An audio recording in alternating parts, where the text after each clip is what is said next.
This is MacroVoices, the free weekly financial podcast targeting professional finance, high net worth individuals, family offices, and other sophisticated investors. MacroVoices is all about the brightest minds in the world of finance and macroeconomics telling it like it is, bullish or bearish, no holds barred.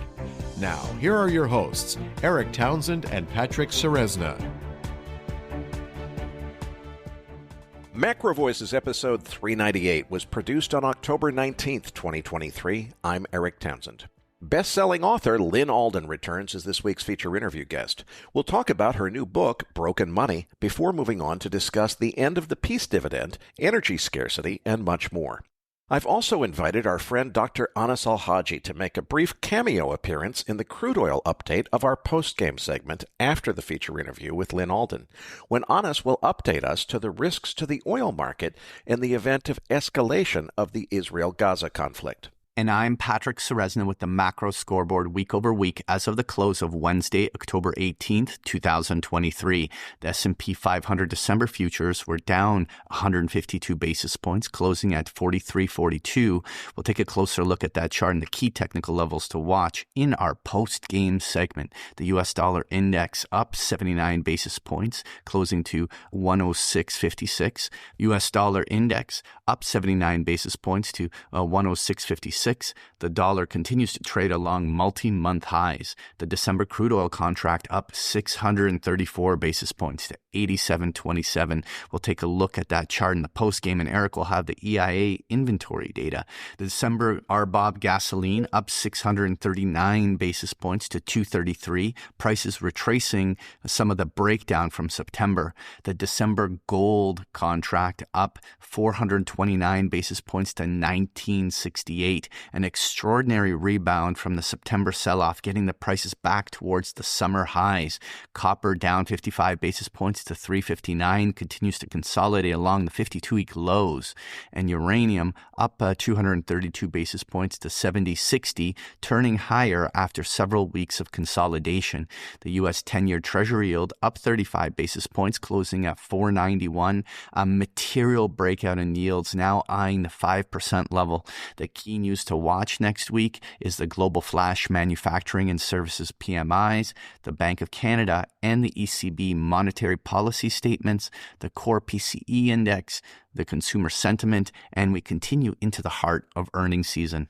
This week's feature interview guest is best-selling author Lyn Alden. Eric, why did we invite Lyn back on as a guest this week? Patrick, Lyn has been a listener favorite, but more importantly, I really think the topic of her book, Broken Money, is just incredibly timely. We do have a broken financial system.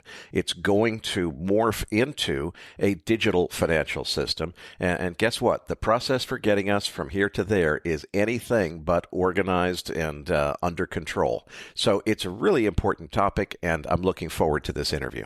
Well, Eric's interview with Lyn Alden is coming up as MacroVoices continues right here at MacroVoices.com.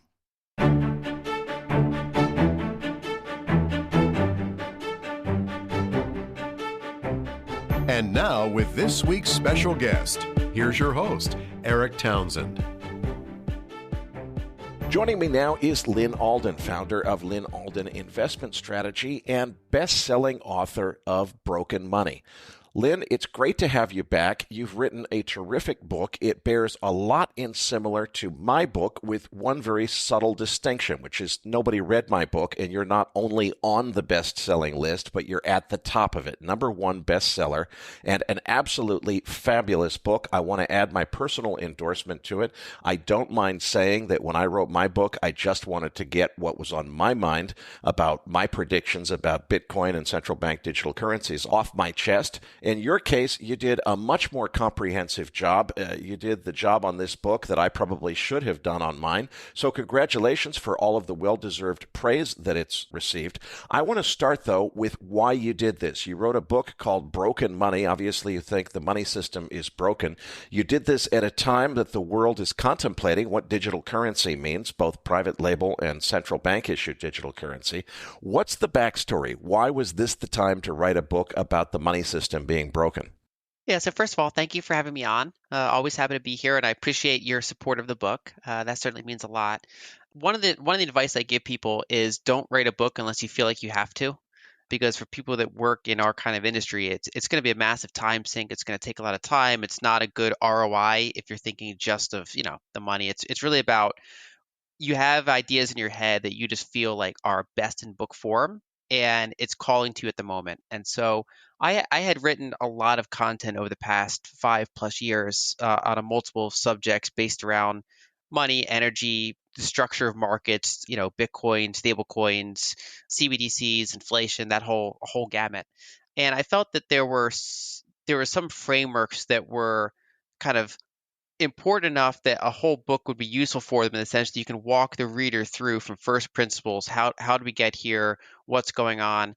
And I felt like there's just not a lot of focus on how technology changes how we use money, both in history and the present, and some of the underlying structures for how the system works. So I generally find that when I get questions from people, they read one of my long form articles, but they don't necessarily read like, the past 5 long form articles, and sometimes there's ones that feed right into another one and ones that don't.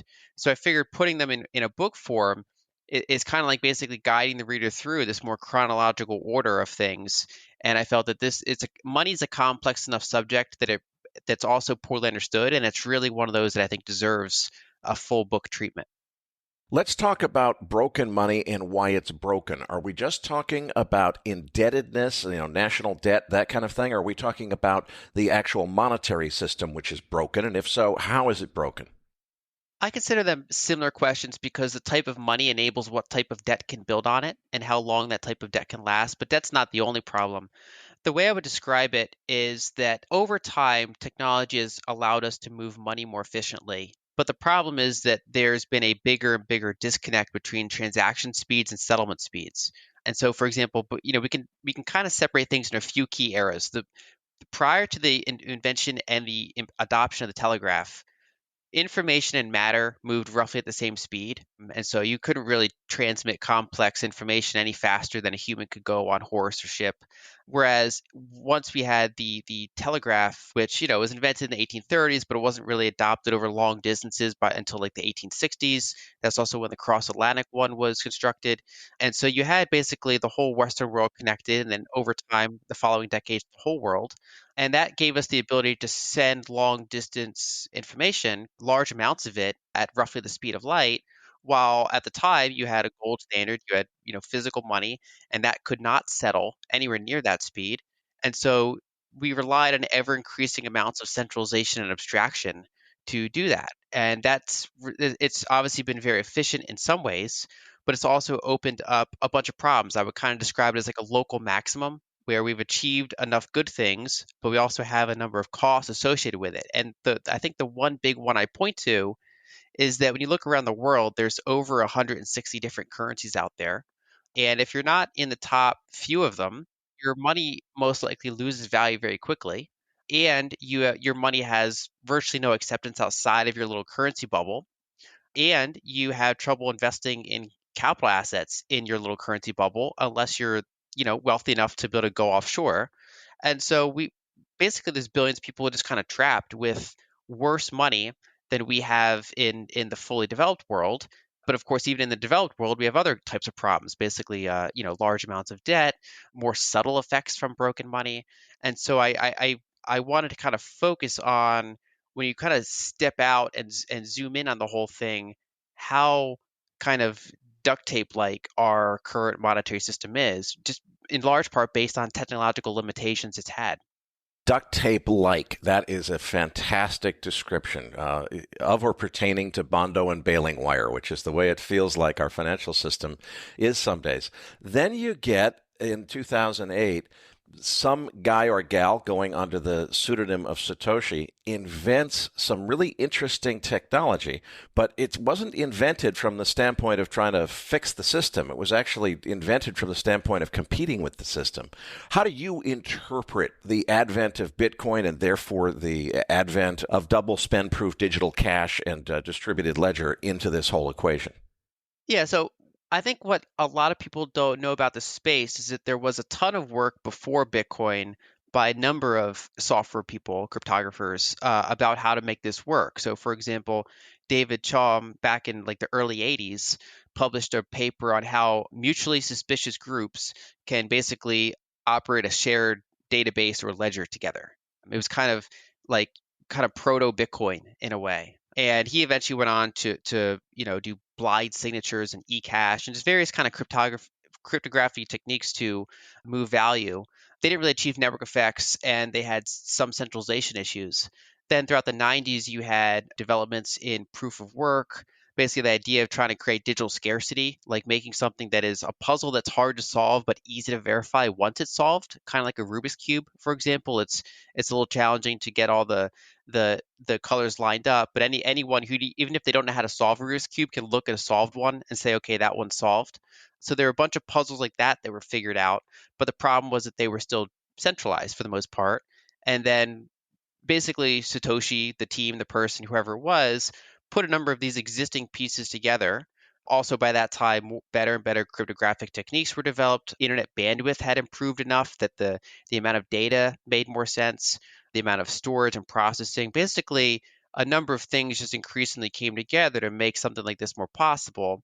And essentially, what he created was peer-to-peer money, or another way of thinking of it is a decentralized ledger, a decentralized database that can hold some arbitrary information, but is primarily meant to basically move around entries on this ledger. It's basically a gigantic global decentralized Excel spreadsheet.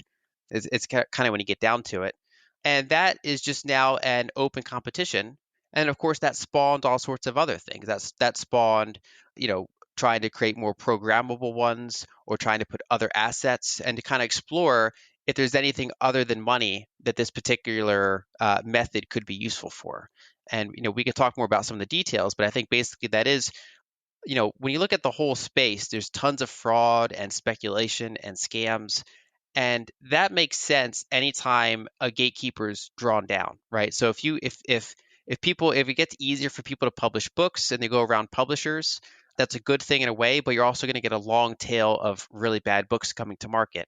Same thing if anyone can make their own TV show, anyone can make their own radio show, which is what we're doing here. There's going to be high quality ones coming to market that might not have otherwise gotten on major media, but at the same time, there's going to be a long tail of low quality ones. And essentially what we're seeing now is the gatekeepers down money and financial assets. And so there's interesting things out there, but that's kind of blinded by the noise of how much scams that this also allows.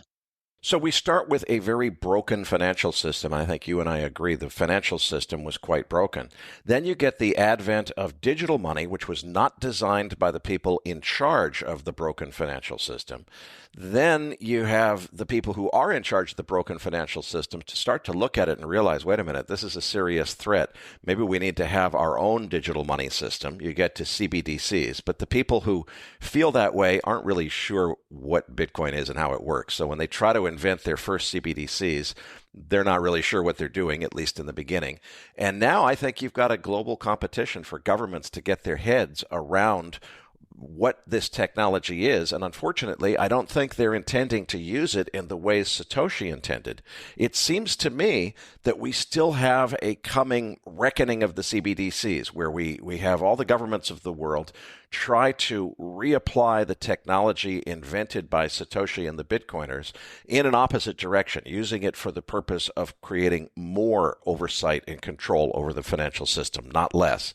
And when that happens, I think there's going to be a fight between those who originally saw digital currency as a freedom of money as opposed to a less freedom of money kind of development. Where is this all headed, and how do you see it playing out? So I think you described the situation well, which is basically there's a big fork in the road and very kind of divergent opinions. Basically, there's, for lack of a better word, open source money that is basically people can build upon it. It's scarce. It's very costly to try to censor it.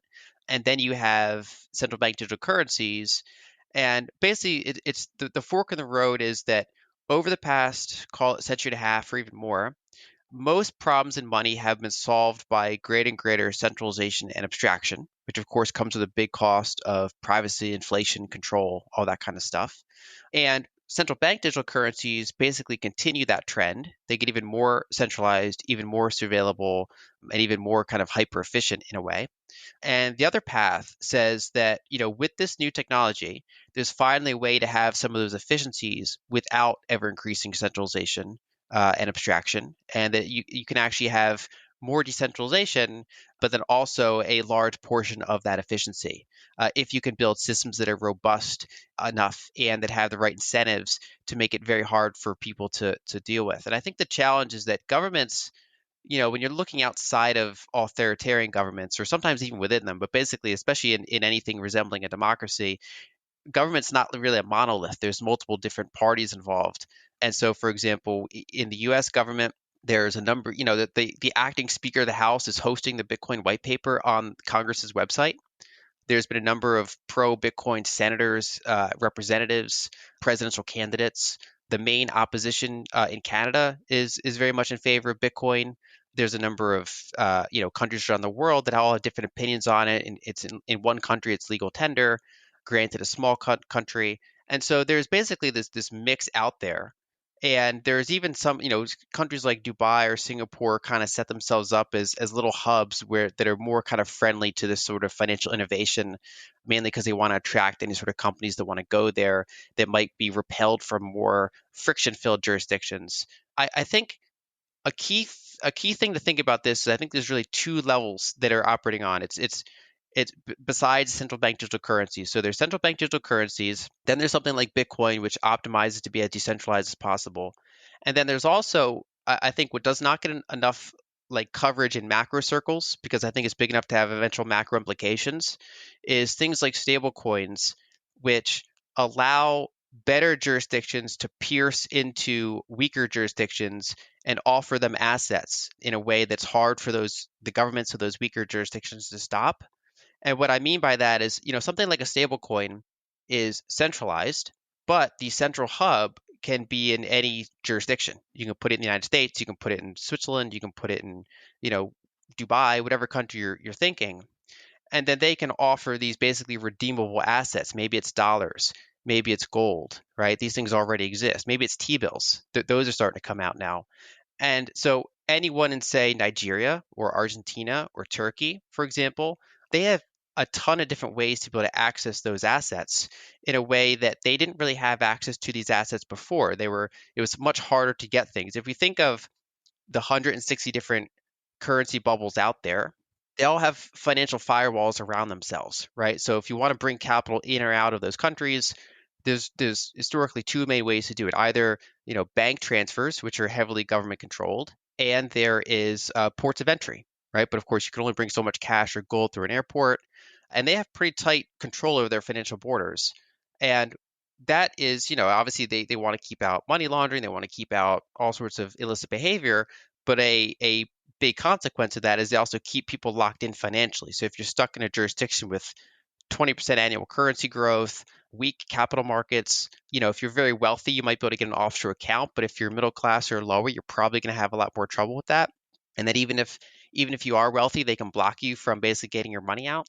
And what some of these technologies do, Bitcoin does it, but also with something like a stable coin, you can put the central hub in any better jurisdiction.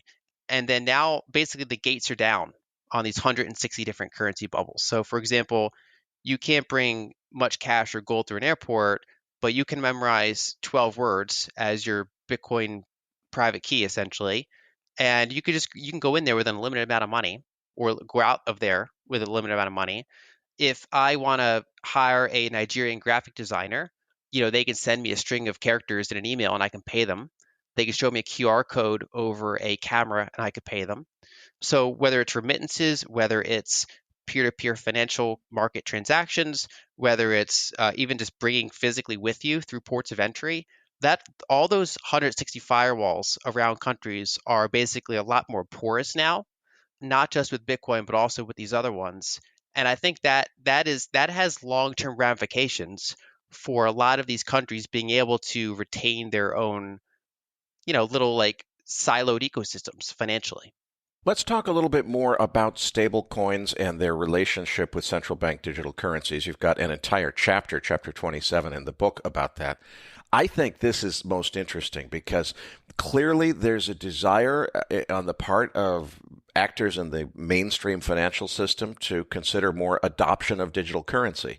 But when you look at the official issuers of fiat currency, the governments, well, their product is the central bank digital currencies. And so far people are saying, I could take the official government labeled digital currency and assume the government actually knows what they're doing when it comes to building a digital currency. Or I could put my money in this thing called a stable coin, which is like a private actor creating a digital currency that just parallels an existing fiat currency, such as the U.S. dollar.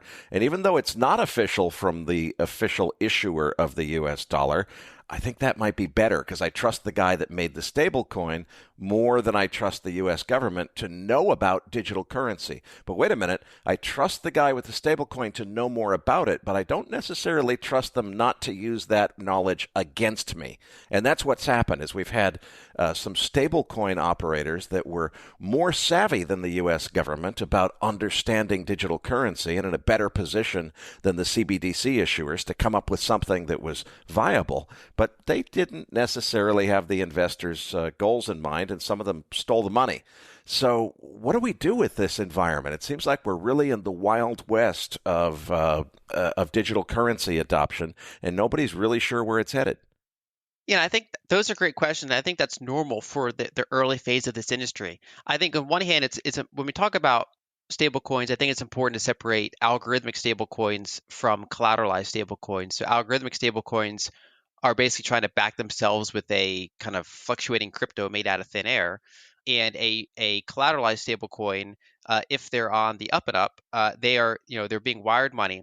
They're storing that in some sort of safe collateral. They're issuing tokens that are then redeemable for dollars on demand by large entities. And of course, any smaller entities that can't redeem a bit can still trade, with larger entities that can. So you basically create this token that is backed by supposedly full reserves. And there are various attestations or audits or proof of reserves that can happen. There's different types of transparency that can happen, like you can list all your CUSIPs. There's various ways to increasingly solidify those types of assets and make them more reputable. What jurisdiction they're in, who's their custodian, which firms have audited or attested that they have the collateral, right? So I think that over time, these things can become more serious, and they've already kind of trended towards that direction. Some of them have withstood large bank runs, but make no mistake, they are centralized. They're basically, the ones that are offshore are basically digital Eurodollars. The ones that are onshore are, onshore dollars that have a global reach. Then, like I said, there's also ones that are not even dollar based. Like you can have a gold-backed stable coin. There are a number of those that exist. They're not nearly as big, but they're out there. Basically, you can have like a gold token that is redeemable in size for Swiss gold, for example. And so basically what these do is these assets are now available globally, and the jurisdiction from which it operates from or whose assets it holds has power over it. So for example, if someone uses stablecoins for criminal activity that is enough to be recognized, the central issuer can freeze those assets, and they can use various surveillance techniques to try to do that. They can try to block access to certain countries. That's the either upside or downside of those centralized assets, depending on how you look at them, is that, for example, Argentina can't do anything about the fact that stablecoins exist, but the United States could, is kind of the main point. Or for example, if it's a Swiss entity with gold, Turkey can't do anything about the fact that exists, but Switzerland can, right? So it really comes down to whether or not those high-power jurisdictions would like the fact that these things can operate in their countries and provide access to their assets in a global way. So when we talk about things like, for example, BRICS countries trying to de-dollarize, when you actually have a boots on the ground in those countries, the people in those countries generally are not currently on track for de-dollarization. So their presidents might be, their congresses might be, but when you go down to the public level, there's still a lot of network effect around the dollar and things like that. And so they're happy to have things like physical dollars if they can, or stable coins if they're a more tech savvy type of place. And it's obviously harder to get dollars. And so basically, this is just the gates are down on 160 different, kind of currency bubbles here. And it really kind of comes down to the pleasure of some of these stronger jurisdictions if they want to allow that. Now, with Bitcoin's different because there's no central entity that can censor it unless they manage to achieve and maintain over half of the network hash rate. And it's kind of shown remarkable resilience in the sense that, in 2021, for example, the majority of the hash rate was in China. China banned it. And so, they had quote unquote banned it a number of times, but it never really stuck. But this time they were more serious about it. And so you saw about half of the network come offline. And if you had told, for example, Amazon or Microsoft, you have to move your servers internationally and you have to shut them off next week, you can imagine the disruption and the uptime problems that they would have for basically the next year or more. Whereas with Bitcoin, when half the network went offline, all it did was slow down by little under half. So the average block time was, about 18 minutes instead of like 10 minutes. And that lasted about a week or two until the automatic difficulty adjustment kicked in, and then it went back to normal speed. So it operated with 100% uptime as its miners were basically, shut down and then dispersed globally, almost like a swarm kind of reforming itself in a different set of jurisdictions. So there's different levels of decentralization here, but I think the main thing it comes down to is the fact that even if there's something like Bitcoin is an interesting challenge even to the stronger jurisdictions, whereas something like stablecoins or other tokenized assets like gold or T-bills are a challenge to virtually any of the weaker jurisdictions and are basically an advantage for some of the stronger jurisdictions. Lyn, you finished your book with 3 entire chapters dedicated to what I think is the most important topic of our times, really, which is financial technology and its implications on human rights. And I think this is a very underappreciated subject. Why did you put so much attention in this, and give us a quick summary of your views? When I cover these markets, I do it both from an investor standpoint, right? So if an investor sees 160 currency gates down, that's an interesting opportunity, I would say. Basically, it's kind of like how technology has disrupted media, it's disrupted publishing. Now it can increasingly disrupt finance. So there's an investor standpoint there, but then there's also, I think a bigger story about what that means for power structures, what that means for human rights in general, what that means for options that are available for people. For people that follow my work for a while, they probably know that every year I travel back and forth between the United States and Egypt. My husband's originally from Cairo, and so a lot of our family is in Egypt. That's our second home. And so each year I experience both a developed country and a developing country. So I see what happens to people when they have 20% money supply growth every year, like clockwork. What happens when they get capital controls? What happens when they don't have the depth of capital markets available to them to invest in? And what do they end up doing? Like, I know doctors that hold physical cash dollars as savings because that's what they've looked around and decided was some of the best things to hold. Earning no interest, susceptible to theft, and of course very hard to get in jurisdictions like that. And there's any number of those jurisdictions.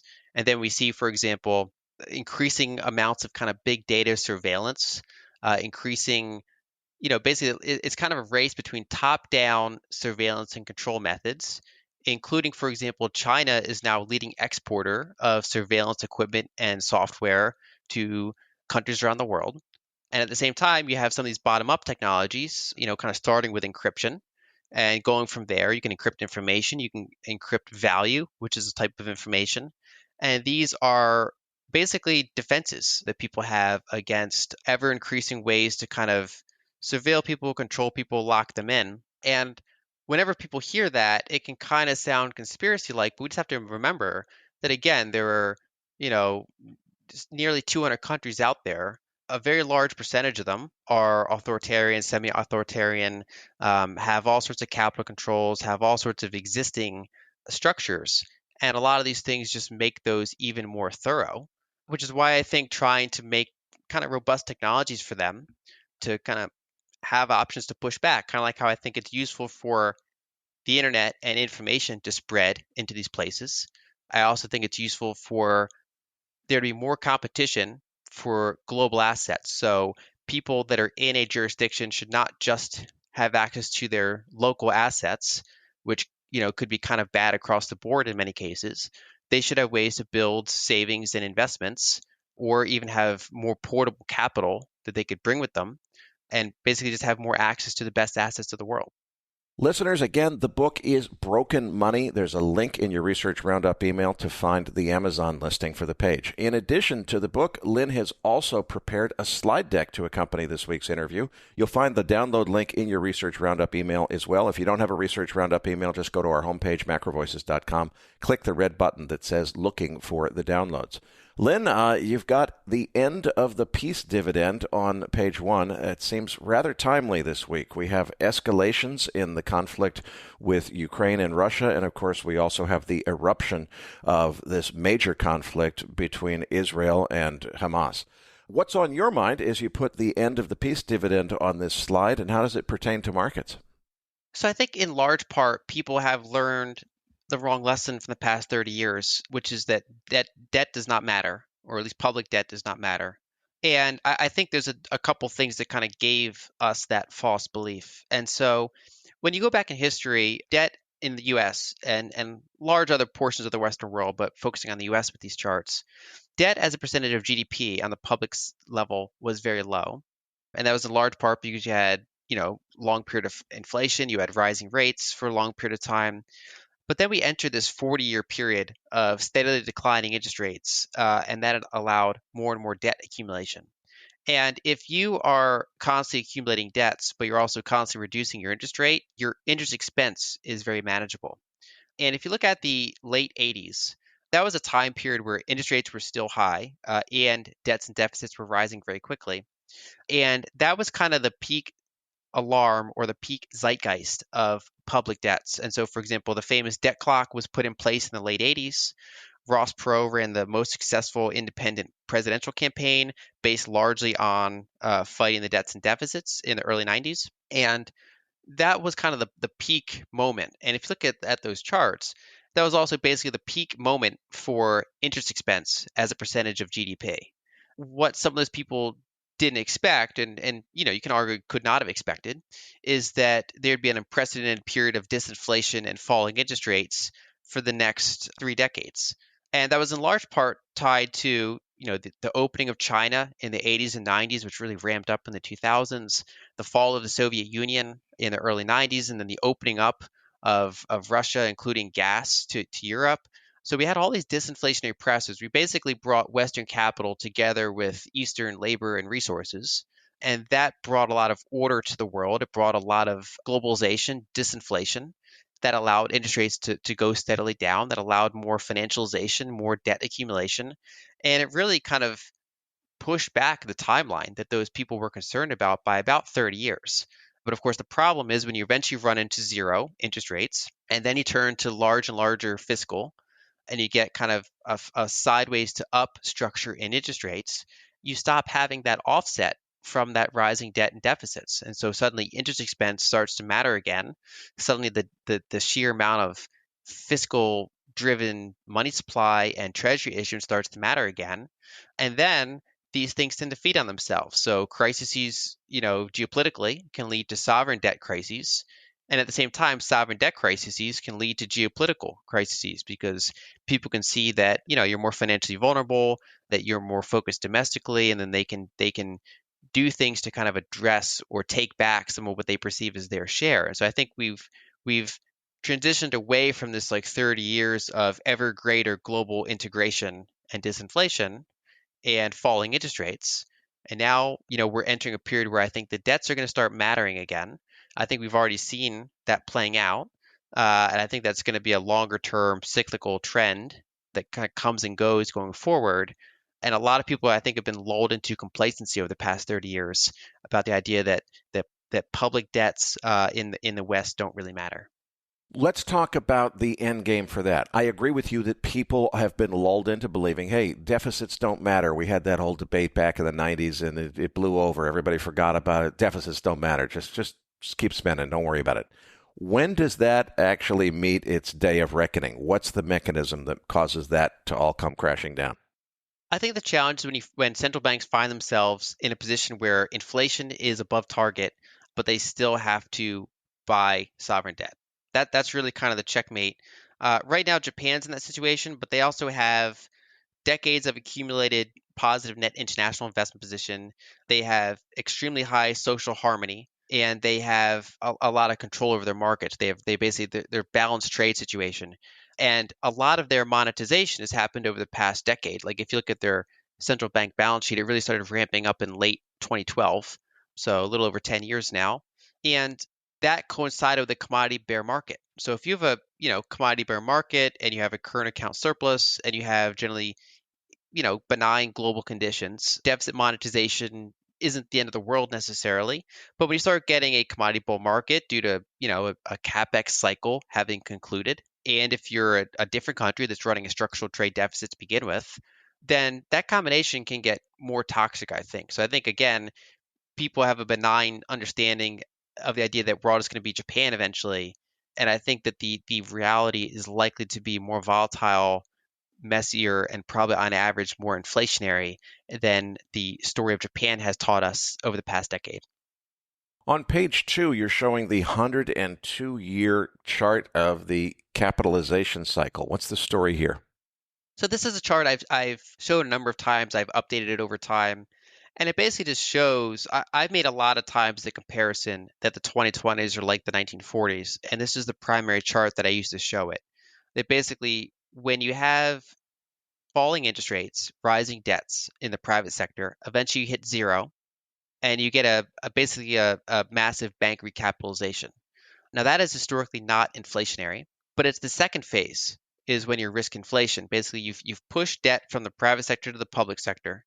You've gone through a period of economic stagnation, usually associated with a period of rising populism. And then that's when you're more vulnerable to public debt, sovereign debt, currency type of crises, or at least inflation. And some of that populism starts to kind of unfold in various ways.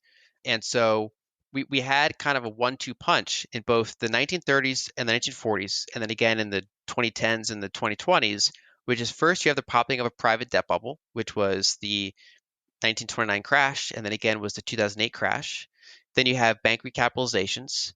It's a disinflationary period, more and more debts up to the public level, and then where it starts to get the kind of the next era is when you have very high public debts, and you're no longer in a position where interest rates are as effective of a tool of managing that, because if you raise interest rates while public sector debt is low, then it has the desired effects of pushing down the private sector, slowing inflation, slowing economic activity, and it doesn't really result in much larger deficits. But if you do that same thing while you already have 120% debt to GDP or more, then as you raise interest rates, you do push the same downward pressure on the private sector, but you also spill out a lot more money into the private sector through larger deficits that are largely because of that interest expense. And so basically, we shift from a period of monetary dominance to fiscal dominance. And I think that's the era we're in now.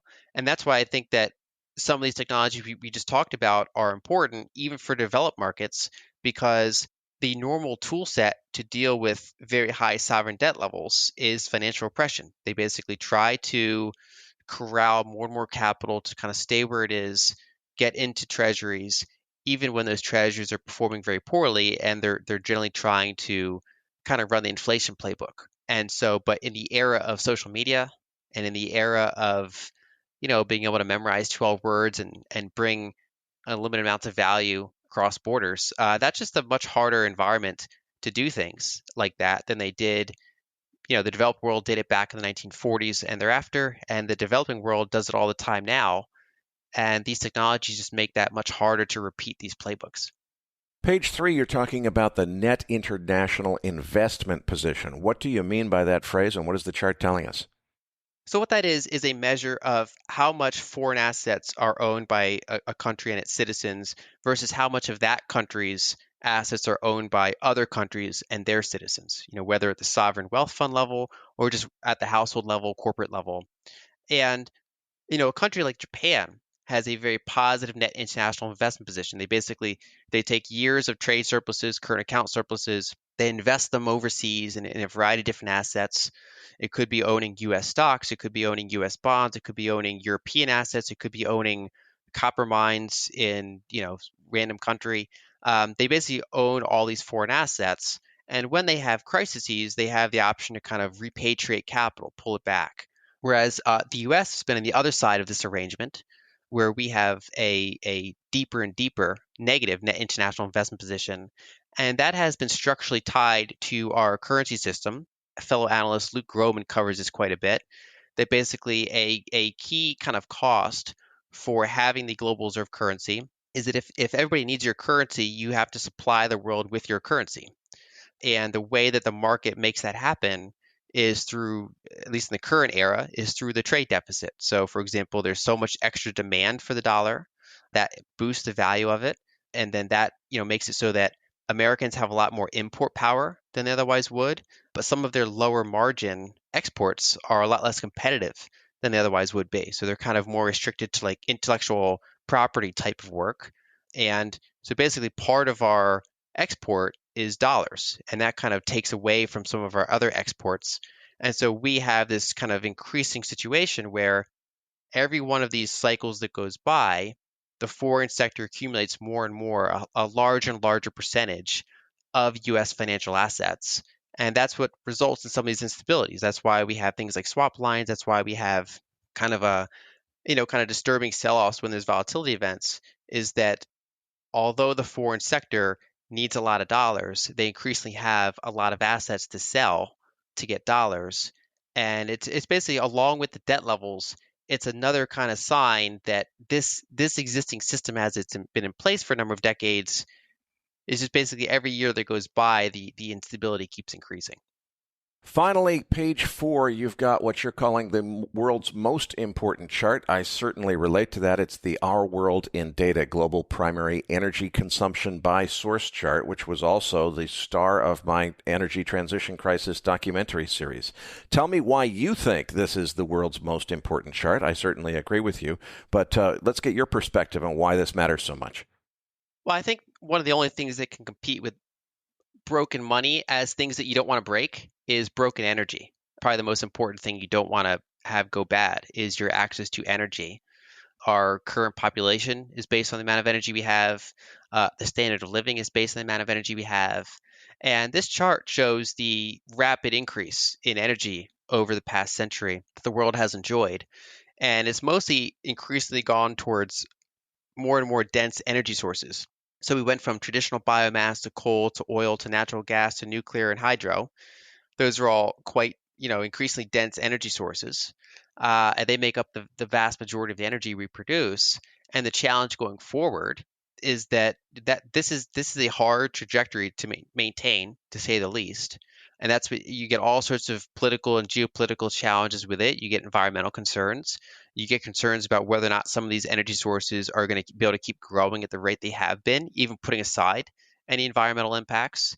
And then you have confusion or conflicts around some of the technologies that are able to likely keep growing our energy usage, and whether or not they should be allowed to keep growing. And that's also why I think that your docuseries, The Energy Transition Crisis, was super important, because, other than kind of drawing people's attention to how the monetary system works, I think one of the biggest things over this next decade is drawing people's attention to how energy works and what's at stake with our energy. Well, I couldn't agree more, and I think it's going to be a very interesting ride. One of the things that concerns me the most is how politicized this is and how the political process actually detracts from people's understanding of the core underlying issues. Let's talk about energy in the context of current political events, Lyn. The Market Ear put up a really interesting post earlier this week where they just showed past geopolitical events and the rally in crude oil. So the 1973 oil embargo. I think this is a very different time than 1973, and I don't think it's valid to try to say that this is equivalent. But look, that was a 279% increase in the price of oil over the course of 17 weeks. The Iranian Revolution, 42% in 22 weeks. The Gulf War, 93% up on oil in 10 weeks. The Iraq War, 50% up on oil in 16 weeks. The Ukraine War, 38% increase in the price of oil over the course of 3 weeks. Now we've got the Israel-Hamas war, as it's being called. and we've got only a 4% increase in the price of oil. Now, a lot of people would say, well, that's because Israel and Gaza are both places where there's no significant oil production, so it doesn't matter. I would argue the exact opposite. I would say that the potential of this conflict to grow into a regional conflict that lasts for many years and affects oil producers across the entire region of the Middle East is very high, and it seems like very few people are realizing that. I feel like I've got one of the highest variant perception moments of my career here, second only to the pandemic in January of 2020 when I started shorting crude oil futures. I'm going the other direction now because it seems to me like the market is badly underpricing the risk of what could go wrong here. How do you see this? Am I missing something, or are we underpricing the risk of what could happen next? So I agree with you, and I separate this into two layers, which was before these events unfolded, I've already had a structurally bullish view on most types of energy producers, including oil, and that's largely just due to the capex cycle. Basically, that there's been a period of underdevelopment. Most of the growth has been from U.S. shale, which is basically has trouble growing at the same rate that it has been going forward. And when you add geopolitical conflicts into it, the upside only gets more significant. So even before this, the first layer is just purely the capex cycle. And when you have an already tight energy market, any marginal supply that either goes offline or gets blocked from certain areas, or just more frictions are added to how that supply gets to where it needs to be, can only make the problem worse. And so I have no particular insight on the probability of oil being disrupted in, say, the next 6 months, 12 months. I would leave that to geopolitical experts. Basically, when I look at, say, oil producers, I consider them kind of positive carry, just options long term on there being another energy bull market within the next several years, because they're profitable. Many of them have good balance sheets. They pay dividends, and should we get significant longer term oil appreciation, they're well positioned. And of course, you can also play it with the commodity directly. You can play it with drilling or support services companies. There's multiple ways to play it, but I think that basically the world is due for another capex cycle that only happens with higher prices, and those can come sooner or later depending on geopolitical outcomes. And another thing worth mentioning is that we look back almost exactly 50 years ago, the high energy prices in the United States had two significant components to them. One is that if you look at prior to that point, U.S. was a huge producer of energy. I mean, they've reclaimed that in recent years. But if you look at a chart from, say, the 1870s up to the 1970s, oil production in the U.S. increased almost every year. It was a structurally upward trend of more and more conventional oil production. And that peaked in 1970, and it started to roll over structurally for decades. And so the U.S. became increasingly reliant imports. And even putting that aside, just the world lost its basically primary grower of oil production during that era. And so that's where the Middle East became a very large dominant producer, because the U.S. was no longer able to keep growing supply until, of course, we go forward decades and get to the shale changes. But during that multi-decade window, and especially early on in that window, there was a lot of leverage given to the Middle East, and they were able to push that. And so really it comes down to two things going together. One is that the existing supply can no longer grow at the rate that it has been, and those that either can do supply or have power over supply realize that fact. And so I would say we're in a somewhat similar position now, in the sense that I think that U.S. shale can grow more, but I think it grows at a more decelerated rate at best, and that the marginal source of new oil has to come from elsewhere, especially at the scale that the world's likely going to need it. And just that the supply situation is very tight globally. And I think that's just an area that is not getting enough attention. I think that there's so much focus on the 60/40 portfolio, but both stocks and bonds prefer disinflation overall. They prefer kind of order. They prefer low commodity prices. And if someone wants to protect their other holdings, whether it's their equities, whether it's their cash, I think you have to be aware of how significant a spike of energy would likely harm your other investments. And so I think that that's just it's an underallocated area for most investors' portfolio. Lyn, I can't thank you enough for a terrific interview, but before I let you go, tell us a little bit more about Lyn Alden Investment Strategy and what you do there. So I provide research for retail and institutional investors on what's happening in macro markets, as well as kind of specific industries or investments, and I also cover the stuff we covered here, basically what's happening in the world of Bitcoin, what's happening in the world of stablecoins, anything that might be relevant to. I think I would describe it as more serious pools of capital. So I'm not particularly interested in the crypto frauds and things that are happening, but any sort of innovations that are happening that I think are relevant on a macro scale. And I work with Ego Death Capital that does some venture work in that space. So it kind of this covering everything related to money, energy, and macro is stuff I like to focus on across my platforms. Patrick Ceresna, Nick Galarnik, and I will be back as MacroVoices continues right here at MacroVoices.com.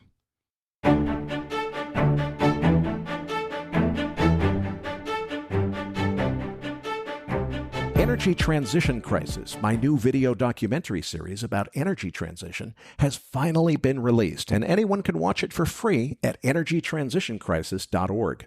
The series explains exactly what it's really going to take to break humanity's addiction to fossil fuels and why it will take longer and cost more than almost anyone realizes.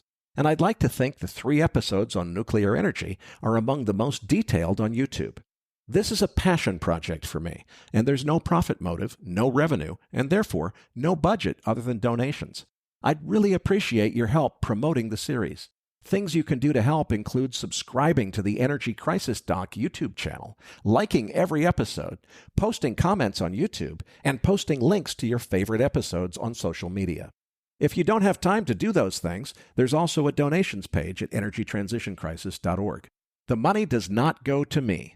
100% of it will be spent on YouTube and other social media advertising to promote the series.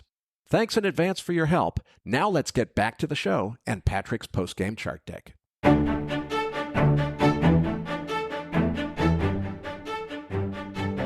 Now, back to your hosts, Eric Townsend and Patrick Ceresna. Eric, great to have Lyn back on the show. Now, joining us again in the post-game segment is Nick Galarnik. Also, we will shortly be joined by Anas Alhajji for an update on the crude oil markets. Now, let's get to that chart deck. Listeners, you're going to find the download link for the post-game chart deck in your Research Roundup email. If you don't have a Research Roundup email, it means you have not yet registered at MacroVoices.com. Just go to our homepage, MacroVoices.com, and click on the red button over Lyn's picture saying, Looking for the downloads. Now, Eric, let's get to crude oil, starting with the EIA inventory. EIA printed a drawdown of 4.5 million barrels. That's reversing the trend of builds for the last couple of weeks. Cushing, Oklahoma, drawing down another 758,000 barrels, taking us really back down to about 20 million barrels. That's the virtual tank bottom level in Cushing, Oklahoma. Of course, 20 million barrels is not an insignificant amount of oil, but they need a certain amount of oil in order to be able to support their blending operations and so forth. They're really at a functional minimum right now. So we have a crisis situation there that's really important to keep an eye on. More importantly, the drawdowns are spreading back into finished products. Gasoline drawing down 2.4 million barrels. Distillates drawing down 3.2 million barrels. U.S. production is holding unchanged this week at 13.2 million barrels, but last week, when we weren't able to report due to the holiday, we had a really big jump up to 13.2. So we're now at a new all-time high in U.S. production. A very important question to ask is, how long can that last? We're working on getting some guests lined up in coming weeks to talk about that subject. I said last week that this is a major variant perception moment for me. I think the risk to the already vulnerable oil market from a further escalation of the Israel-Gaza conflict is extremely high. To my own surprise, though, our very well-respected colleague, Dr. Anas Alhajji, has a much more moderate view of the extent of that risk. So to balance my own admittedly strong views, I'm going to invite Anas on in just a couple of minutes to give us a quick update. But let me first start by explaining my own views on this developing systemic systemic risk to the oil markets. First of all, MacroVoices will take no sides in this conflict between Israel and Hamas. As financial journalists, our job is to report objectively on what geopolitical developments are likely to mean to financial markets, not to opine on the merits of the events themselves. So my view begins with understanding that the global oil market is already very fragile. With the exception of Saudi Arabia and the United Arab Emirates, OPEC is already producing at capacity. Everyone is assuming that rational expectations theory is going to continue to apply. In other words, any country that's got oil and is in the business of producing oil is going to sell their oil at the highest price they possibly can because that's what's in their economic best interest. And everyone assumes that they will just continue doing that indefinitely. I think that's the dangerous assumption. The Russia-Ukraine war already poses the risk of the stakes rising to levels where I think there's a chance that Russia could take an economically irrational action, such as not selling all of the oil that it's producing, in order to prosecute a political agenda, such as cutting oil production for the intentional purpose of weaponizing oil prices. Even though that doesn't seem to be in Russia's economic interest, it may be that they put higher priority on their political agenda than their economic agenda. Now we have this Israel-Arab relations situation blowing up in a way that's not going to blow over anytime soon. Again, we're not taking any sides on who's right or wrong in this conflict. My point is simply that an escalation has occurred that cannot possibly be undone.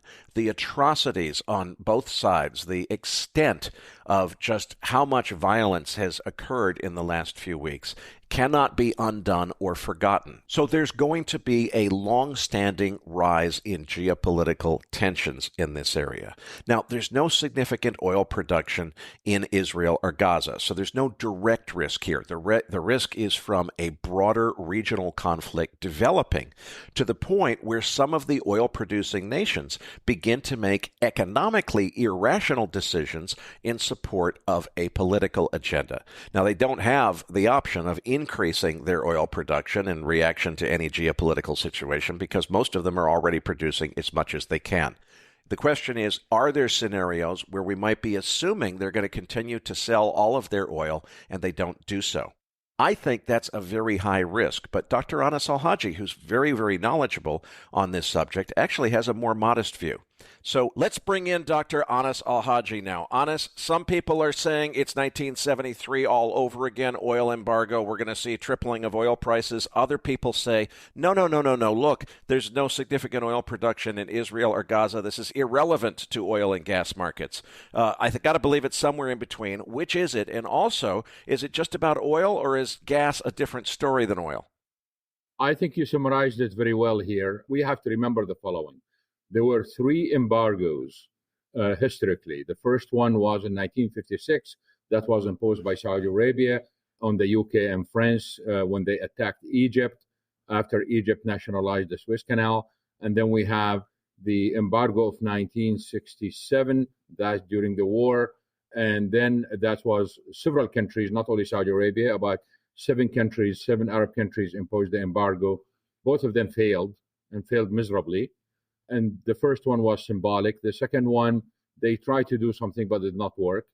And then in 1973, we had an issue here because on the 17th of October, yesterday was the 50th anniversary of that, the ministers recommended an embargo. On the 18th, we had 2 countries that imposed the embargo. Then on the 19th, Saudi Arabia joined them, and the announcement was official of imposing an embargo that was associated with a production cut to make the embargo more effective. And the embargo was on 3 countries, the United States, Denmark, and the Netherlands.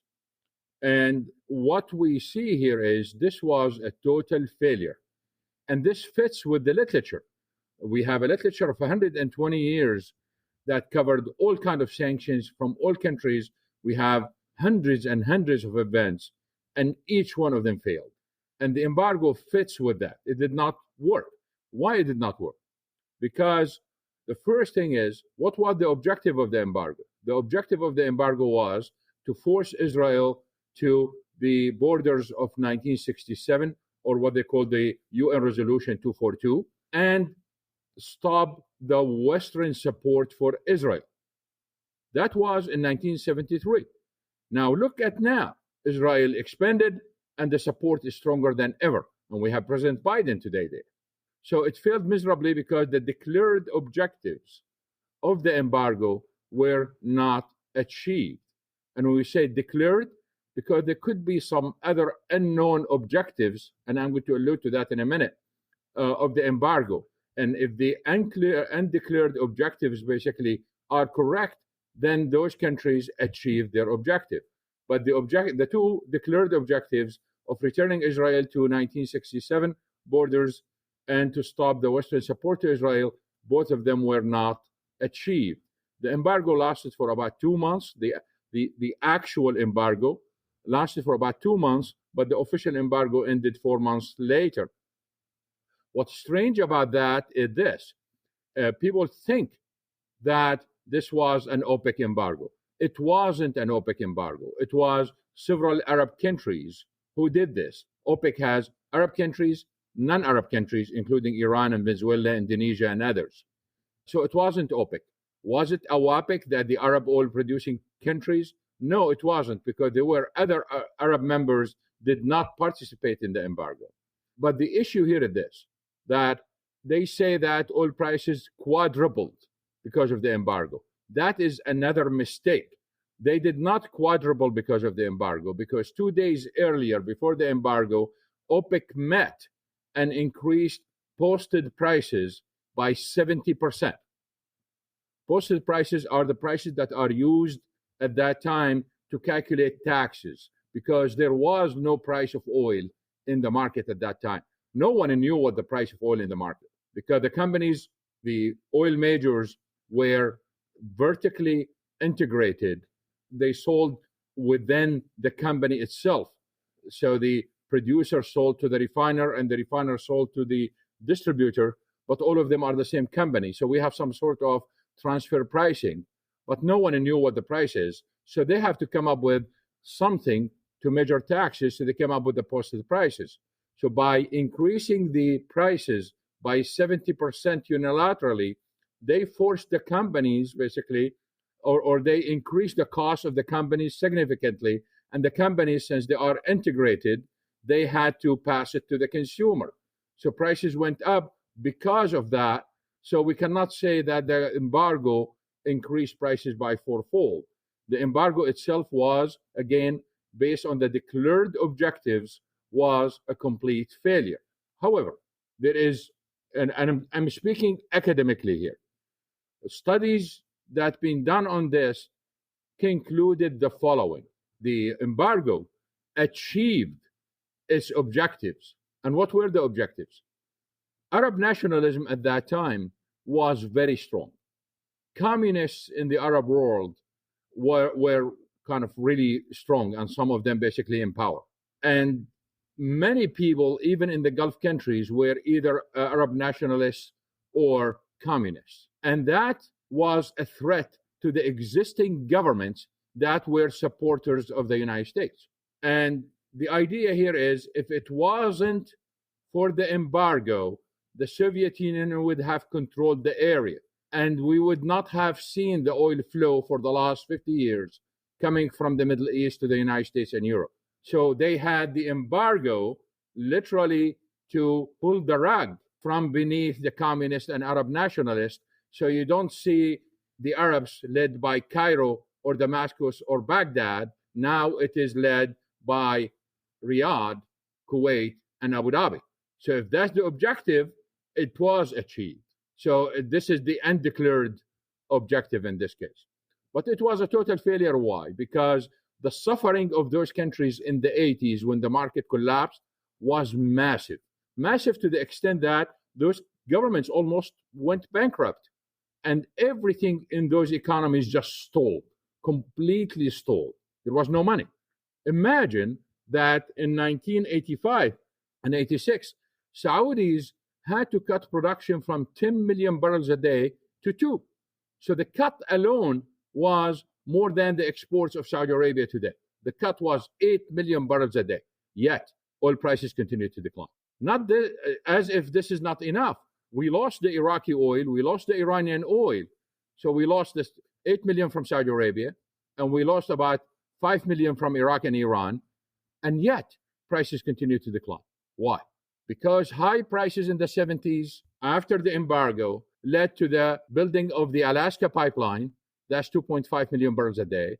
Then the North Sea came in online, that's 3 million barrels a day. Then we found oil in more than 15 countries. They did not discover oil before. So we had more oil than ever. At the same time, look what we did in the United States. We helped establish the International Energy Agency, which is a headache for OPEC and Saudi Arabia right now.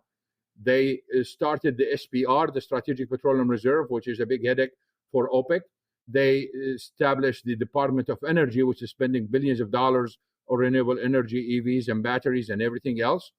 And we had the speed limit that increased the efficiency. We had the CAFE standards that enhanced and improved the efficiency of engines and reduced gasoline consumption big time. We have all those efforts between Europe, the United States, Japan, and others that reduced the demand significantly. So we ended up with lower demand and massive increase in supply, and nothing. The efforts of Saudi Arabia and the loss of Iraqi and Iranian oil did not even help improve prices, and those countries suffered for more than a decade. So the idea here is they paid the price heavily for it. They learned from it. They know that oil cannot be used as a weapon. They have 3 experiences. It failed every time. They lost market share. It takes between 8 years to 15 years to recover market share. So the bottom line here is do not expect the oil weapon to be used again. Anas, I want to fast forward to today based on what you just said. You're saying it sounds like governments are not likely to invoke this oil weapon because it hasn't really worked effectively in the past. But in terms of public sentiment, a whole bunch of very strong public anger is being developed on both sides of this conflict. And in the Muslim world and the Arab world, certainly the politics it's leading to riots and so forth all over the place. If there are not likely to be governments weaponizing oil or the oil price tool the way you're saying, what about terrorist organizations and others that might be reacting to just the public sentiment that's now occurring? I think probably if you look at oil prices and the increase that we've seen, which is about almost $7 now, what we call the political premium, is really because of that. Forget about the Iranian statements about the use of the weapon, because the Iranians been saying this for 40 years. In fact, today on my Twitter feed, I posted a statement by Mahmoud Ahmadinejad, the former president of Iran, who said something like this exactly after the Israeli army basically went to Gaza and killed a lot of people. And he said, we need to impose an oil embargo. And you can see it, you can read it. It is on my Twitter feed. So these are all things. But the fear, this is real, that individuals or organizations can wreak havoc on the oil industry. Why? Because the technology improved substantially in recent years, that with like few $100s, you can literally cause problems to a major oil tanker or a major oil facility. Drone for $200-300 basically can help do that. So the improvement in technology enabled individuals and small groups to cause major damage. And this is a real possibility because people are looking at their governments and they think that their governments are not doing enough. And therefore, they are angry at their governments as much as they are angry at the Israelis. So this is a real threat. Anas, final question. Let's talk about gas versus oil. Is it the same story or are they different, and why are they different? This is a completely different story. And the reason why, because Israel has 3 gas fields and Israel exports natural gas to Egypt and Jordan. And Tamar field, you can see the Tamar field from the Gaza beaches. It's too close to Gaza. So they closed it. And closing Tamar basically means reduction of gas to Egypt, reduction of gas to Jordan, and not enough gas within Israel. And that is a problem because the other two fields cannot compensate for Tamar, and therefore Egypt cannot re-export the gas in the form of LNG to Europe, so the impact is on Europe. And the Jordanians are going to have a major energy crisis because of that, and they have to resort to LNG. As for the Israelis, and this sounds like really strange, the only way for the Israelis basically to compensate is to import more coal. And that's a problem because the Israeli left and the Israeli climate activists are going to go crazy when their country is going to import more coal to burn in power plants. So we'll see how they are going to justify that.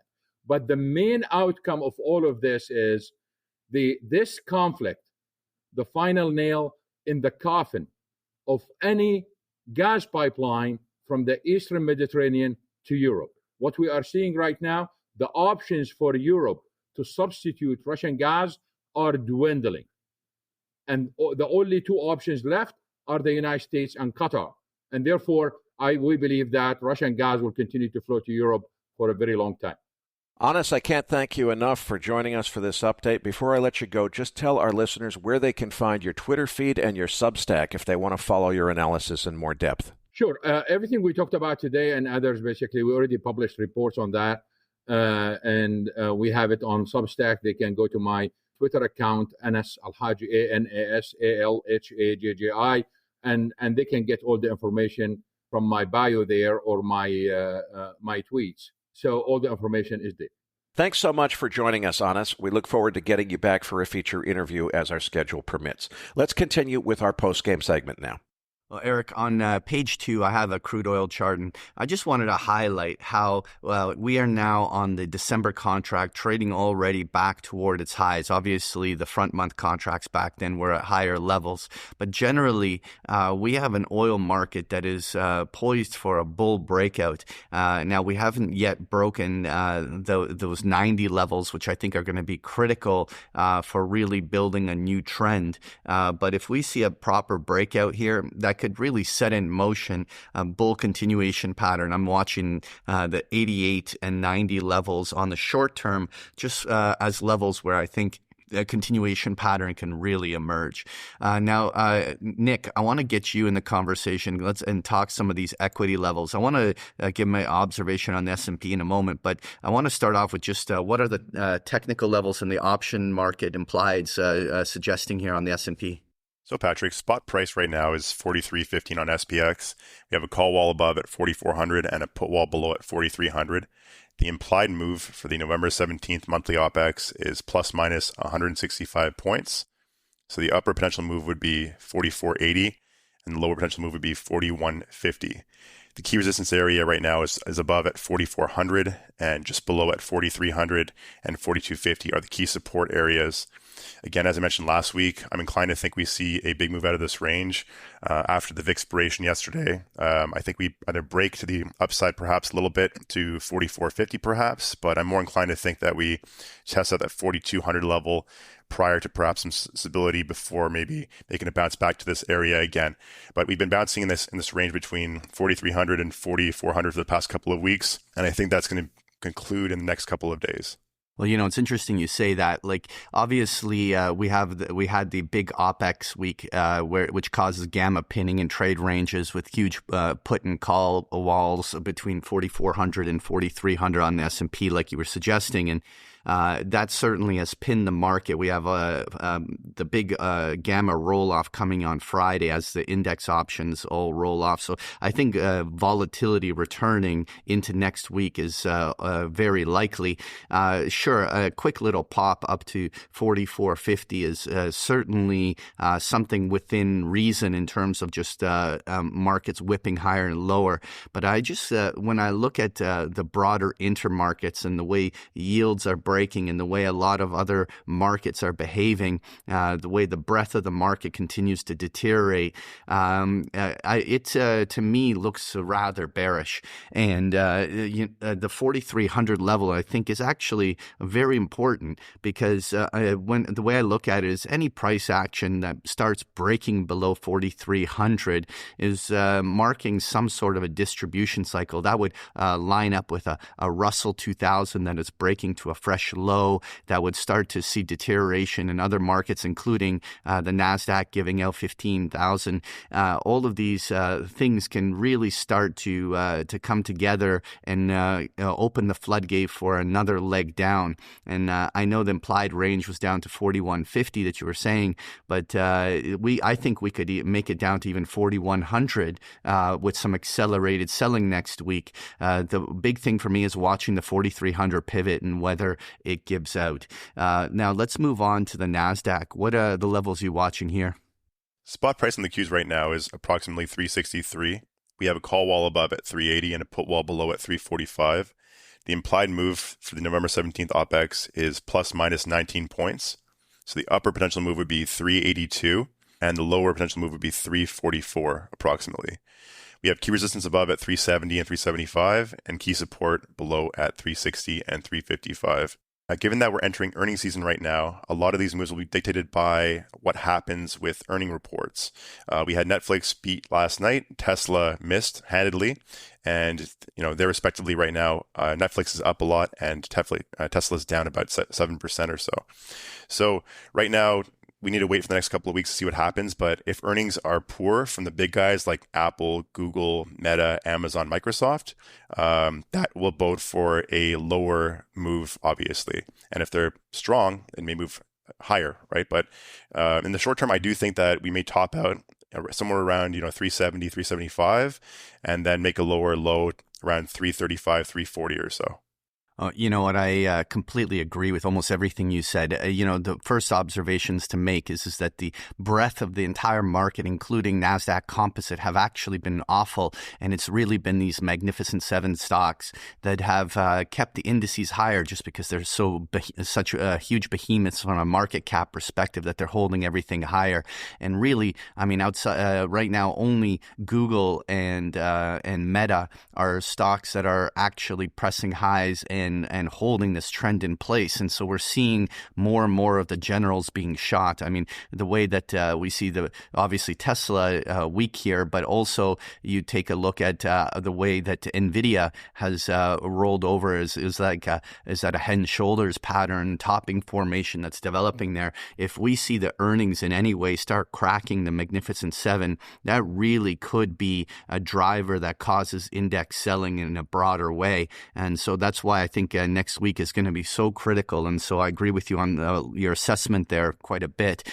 Touching, though, on page 6, we have the volatility index, and we're still in the teens. I would think that at this stage, with the way that things are, the volatility premiums on market insurance would have been heightened already, at least into the mid-20s. Now, at this stage, with us trading down here, I still think you can go long volatility, even though there's always the vulnerability of us returning back to the summer lows. But realistically here in mid-October, where volatility reigns, the idea that we're going to see the VIX on a 13 handle again just doesn't seem like a probable call. Anyway, how do you view the VIX here?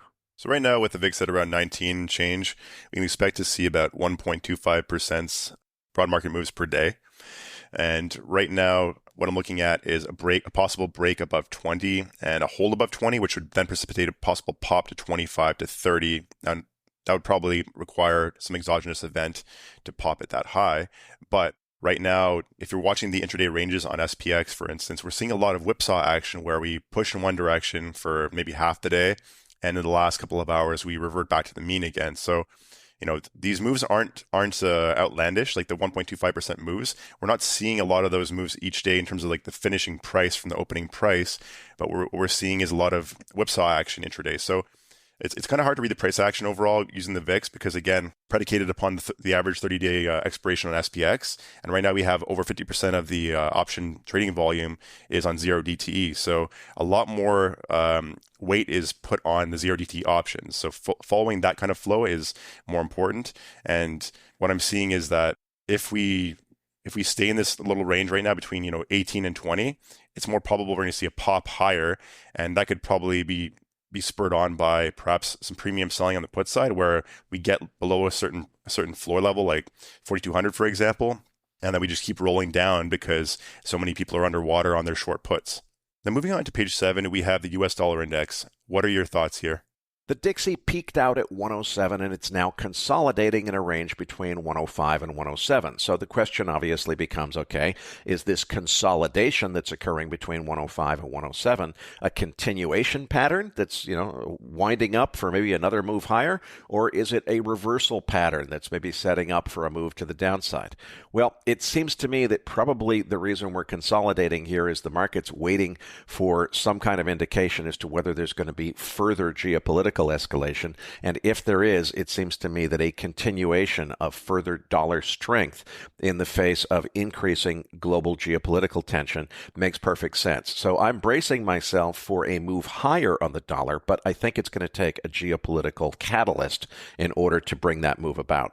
Eric, while you're identifying that trade range, I actually think that there's a real good chance that the U.S. dollar is going to continue higher, and that in itself would be bearish for most risk assets.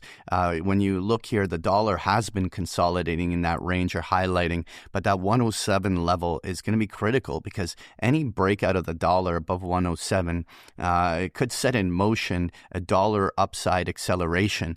And when you really break it down on the individual majors and how they're all trading, the Euro USD, incredibly weak chart. The pound against the US dollar, incredibly weak chart. The US dollar yen trading up along the 150 level like it's ready to break out. You look at the US dollar against the renminbi up along its highs, ready to break out. The US dollar against the CAD up along its highs, ready to break out. There is literally no chart that is diverging from this, and there doesn't seem to be a catalyst that is imminent, that it could change this dollar trend. On balance, I actually think there's a good chance here the dollar's about to rip, and that could end up being a very big contributor to broader weakness in risk assets. So this is, I think, a critical chart to watch. It's one of the things I think is going to dictate a lot of the other trends as we move forward. And moving on to page 8, we have the gold futures chart. Eric, what are your thoughts here? Well, the chart looks terrific, and in many ways, it feels like this market wants to discount the idea that rates have already peaked and nothing can go wrong for gold.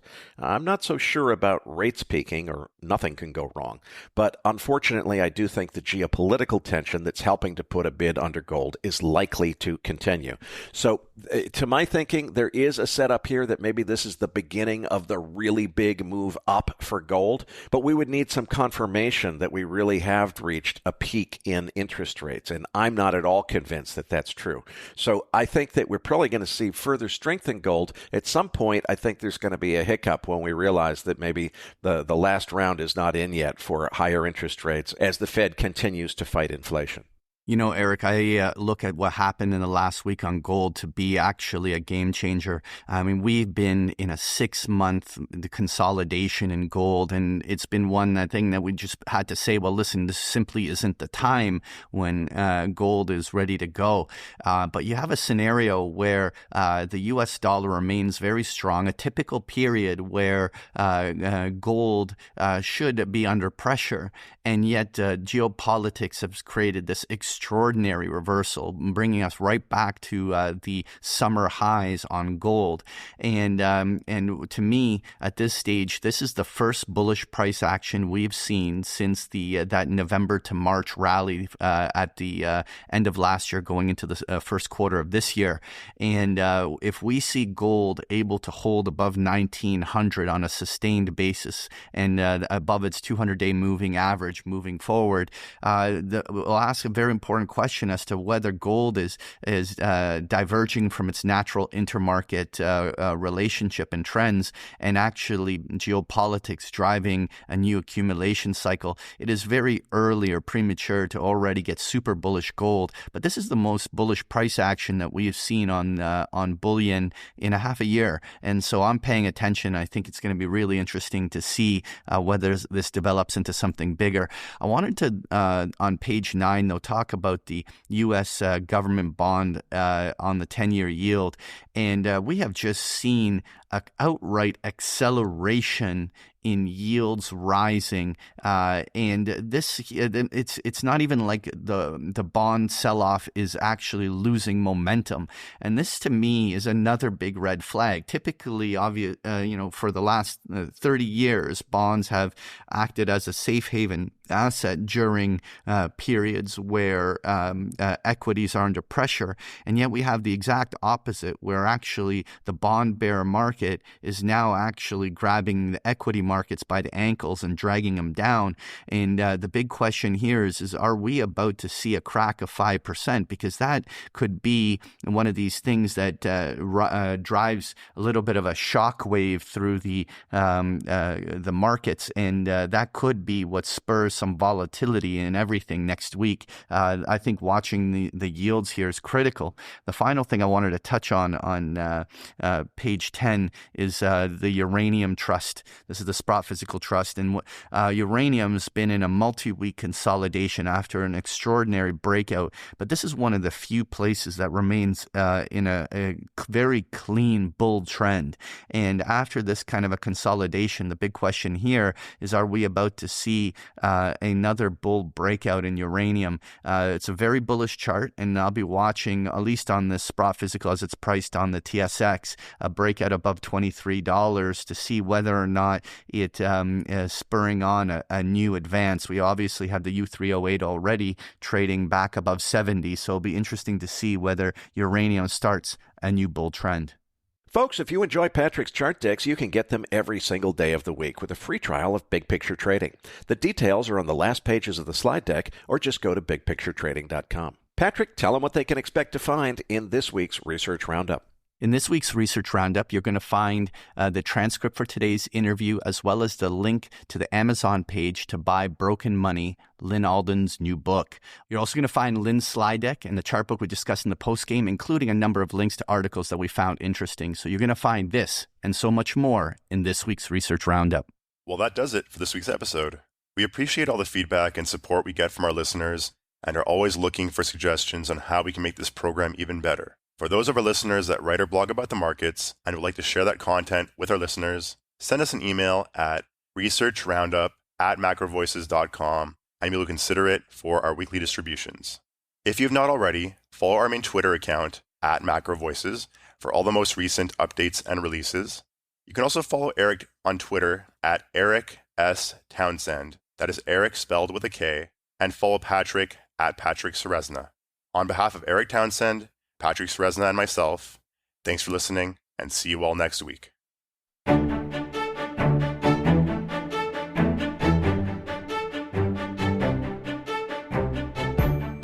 That concludes this edition of Macro Voices. Be sure to tune in each week to hear feature interviews with the brightest minds in finance and macroeconomics. Macro Voices is made possible by sponsorship from BigPictureTrading.com, the Internet's premier source of online education for traders. Please visit BigPictureTrading.com for more information. Please register your free account at MacroVoices.com. Once registered, you'll receive our free weekly Research Roundup email containing links to supporting documents from our featured guests and the very best free financial content our volunteer research team could find on the internet each week. You'll also gain access to our free listener discussion forums and research library. And the more registered users we have, the more we'll be able to recruit high-profile feature interview guests for future programs. So please register your free account today at macrovoices.com if you haven't already. You can subscribe to Macro Voices on iTunes to have Macro Voices automatically delivered to your mobile device each week free of charge. You can email questions for the program to mailbag@macrovoices.com, and we'll answer your questions on the air from time to time in our mailbag segment. Macro Voices is presented for informational and entertainment purposes only. The information presented on Macro Voices should not be construed as investment advice. Always consult a licensed investment professional before making investment decisions. The views and opinions expressed on Macro Voices are those of the participants and do not necessarily reflect those of the show's hosts or sponsors. MacroVoices, its producers, sponsors, and hosts Eric Townsend and Patrick Ceresna shall not be liable for losses resulting from investment decisions based on information or viewpoints presented on MacroVoices. MacroVoices is made possible by sponsorship from BigPictureTrading.com and by funding from Fourth Turning Capital Management, LLC. For more information, visit MacroVoices.com.